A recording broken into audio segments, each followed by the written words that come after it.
नमस्कार, स्वागत है। भाद्रपद कृष्ण अष्टमी अर्थात श्री कृष्ण जन्माष्टमी। आज के इस वीडियो में हम बात करेंगे भगवान श्री कृष्ण के प्राकट्य के संदर्भ में। श्रीमद् भागवत महापुराण में वर्णित श्री कृष्ण के प्राकट्य की चर्चा की जाएगी। तो प्रारंभ करते हैं स्तुति से। आदौ देवकी देवगर्भ जननम गोपी गृहे वर्धनम मायापूतन जीवितापहरणम गोवर्धनोद्धारणम कंसच्छेदन कौरवादिहननम कुन्ती सुता पालनम एतद्भागवतं पुराण कथितं श्री कृष्ण लीलामृतम्।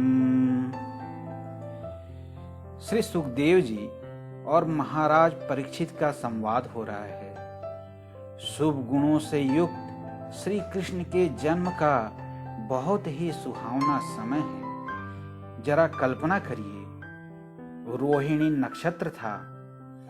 आकाश के सभी नक्षत्र, तारे और ग्रह शांत सौम्य हो रहे थे। दिशाएं स्वच्छ प्रसन्न थी। पृथ्वी के बड़े बड़े नगर या फिर छोटे छोटे गांव सभी मंगलमय हो रहे थे। नदियों का जल निर्मल हो गया था। रात्रि के समय भी सरोवरों में कमल खिल रहे थे। वन में वृक्षों की पंक्तियां रंग बिरंगे पुष्पों के गुच्छों से लद गई थी। कहीं पक्षी चहक रहे थे तो कहीं भौरे गुनगुना रहे थे। परम पवित्र और शीतल मंद सुगंध वायु अपने स्पर्श से लोगों को सुख दान करती हुई बह रही थी। ब्राह्मणों के अग्निहोत्र की कभी न बुझने वाली अग्नियां जो कंस के अत्याचार से बुझ गई थी, वे इस समय अपने आप जल उठी। संत पुरुषों का मन सहसा ही प्रसन्नता से भर गया। भगवान के आविर्भाव का अवसर आते ही स्वर्ग में देवताओं की दुंदुभियां अपने आप बज उठी। किन्नर और गंधर्व मधुर स्वर में गाने लगे तथा सिद्ध और चारण भगवान के मंगलमय गुणों की स्तुति करने लगे। बड़े बड़े देवता और ऋषि मुनि आनंद से भरकर पुष्पों की वर्षा करने लगे। जल से भरे हुए बादल समुद्र के पास जाकर धीरे धीरे गर्जना करने लगे। जन्म मृत्यु के चक्र से छुड़ाने वाले जनार्दन के अवतार का समय था। निशीथ अर्थात अर्धरात्रि। भगवान जनार्दन अर्धरात्रि में जन्म ले रहे थे। चारों ओर अंधकार का साम्राज्य था। उसी समय सबके हृदय में विराजमान भगवान विष्णु देवरूपणी देवकी के गर्भ से प्रकट हुए। जैसे पूर्व दिशा में 16 कलाओं से पूर्ण चंद्रमा का उदय हो गया। अब भगवान के अलौकिक रूप की जो चर्चा की गई है उसे देखते हैं। वसुदेव जी ने देखा, उनके सामने एक अद्भुत बालक है। उसके नेत्र कमल के समान कोमल और विशाल हैं। 4 सुंदर हाथों में शंख, गदा, चक्र और कमल लिए हुए हैं।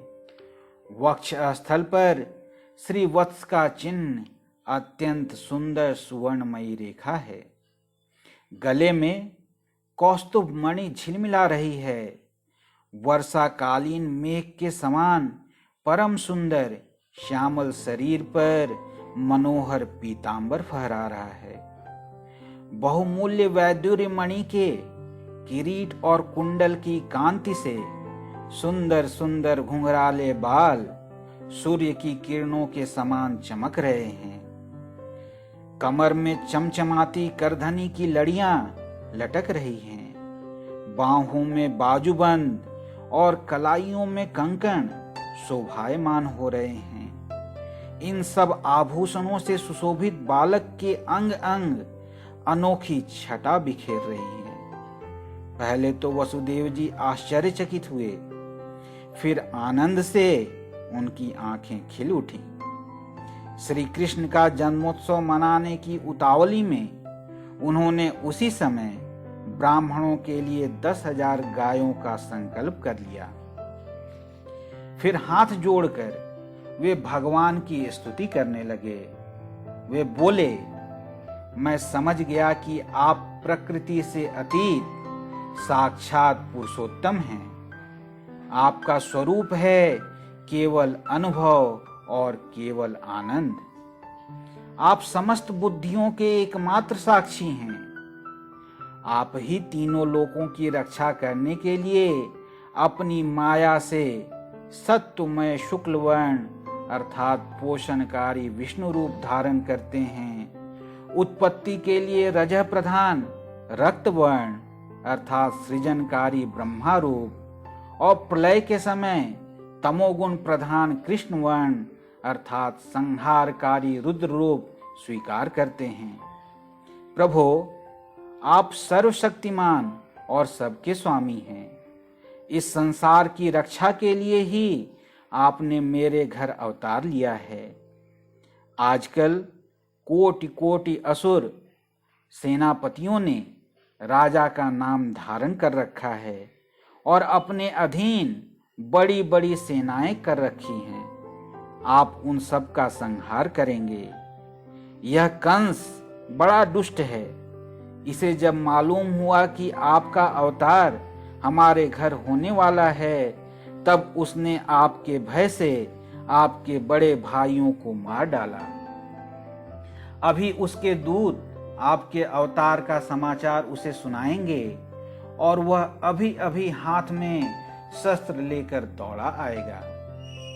इसी समय माता देवकी ने भी कहा, प्रभो, वेदों ने आपके जिस रूप को अव्यक्त और सबका कारण बतलाया है, जो ब्रह्म ज्योति स्वरूप समस्त गुणों से रहित और विकारहीन है, जिसे विशेषण रहित अनिर्वचनीय निष्क्रिय एवं केवल विशुद्ध सत्ता के रूप में कहा गया है, वही बुद्धि आदि के प्रकाशक विष्णु आप स्वयं हैं। प्रभो, आप भक्त भयहारी हैं और हम लोग इस दुष्ट कंस से बहुत ही भयभीत हैं। अतः आप हमारी रक्षा कीजिए।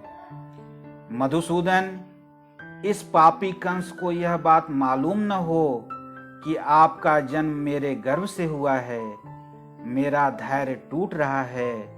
आपके लिए मैं कंस से बहुत डर रही हूँ।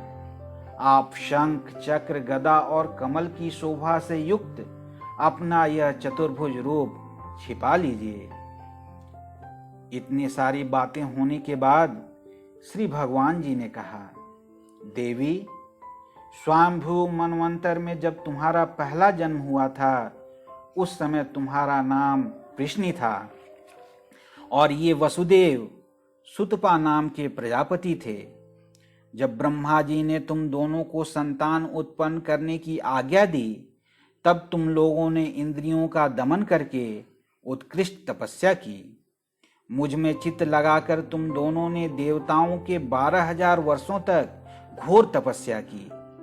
उस समय वर देने हेतु मैं इसी रूप में तुम्हारे सामने प्रकट हुआ। तुम लोगों ने वरदान के रूप में मेरे जैसा पुत्र मांगा। मैंने देखा कि संसार में शील, स्वभाव, उदारता तथा अन्य गुणों में मेरे जैसा दूसरा कोई नहीं है, इसलिए मैं ही तुम दोनों का पुत्र हुआ और उस समय मैं कृष्णगर्भ के नाम से विख्यात हुआ। फिर दूसरे जन्म में तुम हुई अदिति और वसुदेव हुए कश्यप। उस समय भी मैं तुम्हारा पुत्र हुआ। मेरा नाम था उपेंद्र। शरीर छोटा होने के कारण लोग मुझे वामन भी कहते थे। सती देवकी, तुम्हारे इस तीसरे जन्म में भी मैं उसी रूप से फिर तुम्हारा पुत्र हुआ हूँ। मेरी वाणी सर्वदा सत्य होती है। मैंने तुम्हें अपना यह रूप इसलिए दिखला दिया है कि तुम्हें मेरे पूर्व अवतारों का स्मरण हो जाए। इतना कहकर भगवान चुप हो गए और एक साधारण शिशु का रूप धारण कर लिया। तब उनकी प्रेरणा से ही वसुदेव जी ने अपने पुत्र को लेकर सूतिका गृह से बाहर निकलने की इच्छा की। उसी समय नंद पत्नी यशोदा के गर्भ से उस योग माया का जन्म हुआ, जो भगवान की शक्ति होने के कारण उनके समान ही जन्म रहित हैं। उन्हीं योग माया के प्रभाव से सभी द्वारपाल और पूर्ववासी अचेत होकर सो गए। बंदी गृह के सभी दरवाजे बंद थे। उनमें बड़े बड़े किवाड़, लोहे की जंजीरें और ताले जड़े हुए थे। उनसे बाहर जाने की कोई सोच भी नहीं सकता था। परंतु वसुदेव जी भगवान श्री कृष्ण को गोद में लेकर ज्यों ही उनके निकट पहुंचे, त्यों ही वे सब दरवाजे आप से आप खुल गए। ठीक वैसे ही जैसे सूर्योदय होते ही अंधकार दूर हो जाता है। उस समय बादल धीरे धीरे गरजकर जल की फुहारें छोड़ रहे थे। इसलिए शेष जी अपने फनों से जल को रोकते हुए भगवान के पीछे पीछे चलने लगे। उन दिनों यमुना जी भी उफान पर थी, परंतु जिस प्रकार सीतापति भगवान श्री राम जी को समुद्र ने मार्ग दे दिया था, वैसे ही यमुना जी ने भगवान को मार्ग दे दिया। वसुदेव जी ने नंद बाबा के गोकुल में जाकर देखा कि सब के सब गोप नींद में अचेत पड़े हुए हैं। उन्होंने अपने पुत्र को यशोदा की सैया पर सुला दिया और उनकी नवजात कन्या लेकर वे बंदी गृह में लौट आए।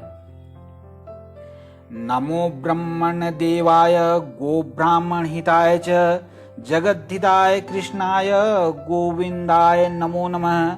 आकाशात् पतितं तोयं यथा गच्छति सागरं सर्वदेव नमस्कारः केशवं प्रतिगच्छति। मूकं करोति वाचालं पंगुं लंघयते गिरिं यत्कृपातमहं वन्दे परमानन्दमाधवम्। त्वमेव माता च पिता त्वमेव बन्धुश्च सखा त्वमेव विद्या द्रविणं त्वमेव सर्वं मम देवदेव।